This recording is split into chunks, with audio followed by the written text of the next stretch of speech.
শাকিব খানের প্রেমে তো মনে হয় এখন সবাই পড়ছে, তবে আমি শাকিব খানের অভিনয়ের প্রেমে পড়েছি। শাকিব খানের প্রেমে না, তার অভিনয়ের প্রেমে।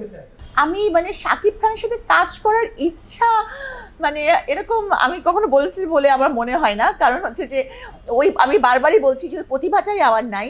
আর শাকিব খান তো মানে আমি কি বলবো, সে একজন মেগাস্টার। মানে শাকিব খানের হাত ধরে বাংলাদেশ ফিল্ম ইন্ডাস্ট্রি একটা নতুন মাত্রায়, একটা নতুন জায়গায় উত্তীর্ণ হয়েছে আমি মনে করি।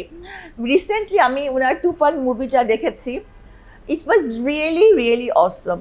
মানে এ কারণেই যে শাকিব খান এতটা পরিশ্রমী যে একটা মুভি থেকে আরেকটা মুভিতে সেটার গেট আপ, লুক, অ্যাটিচিউড, মানে সব কিছুর এমনভাবে মোল্ডিং করেছে, চেঞ্জ করেছে যে এটা সত্যি আমি বলবো যে এটা প্রশংসার দাবিদার।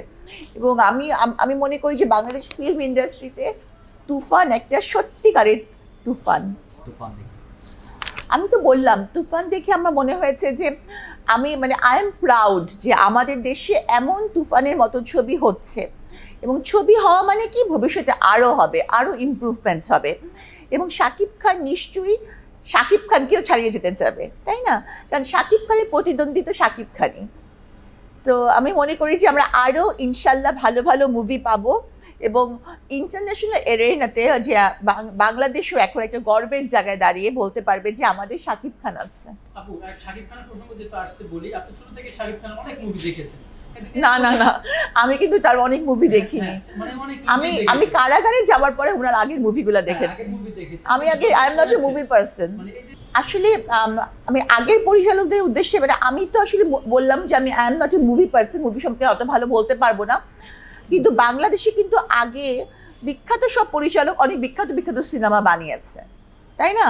সুতরাং হচ্ছে যে শাকিব মানে একটা মানুষের যে ইমপ্রুভমেন্ট হয়, আর টেকনোলজিরও অনেক ইমপ্রুভমেন্ট হয়েছে। তুফানে যে ধরনের টেকনোলজি বা যে ধরনের sound, get up, dress up, মানে এগুলো সবই আধুনিকতার দিকেই যাচ্ছে।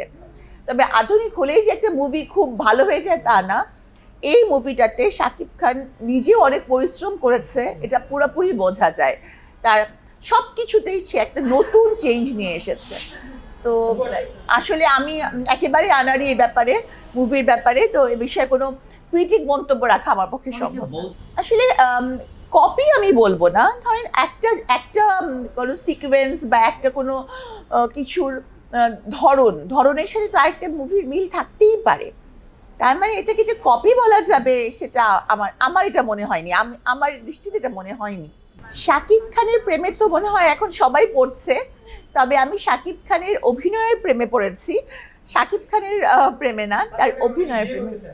আমি হচ্ছে যে শাকিব খান অ্যাজ এ হিরোই তাকে আমি দেখি, পর্দার হিরো।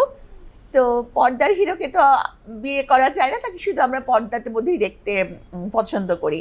ব্যক্তিগত লাইফে ওনার প্রেম, বিয়ে, এটা ওনার এবং ওনার পরিবারের ব্যাপার, সেটা নিয়ে আমার কিছু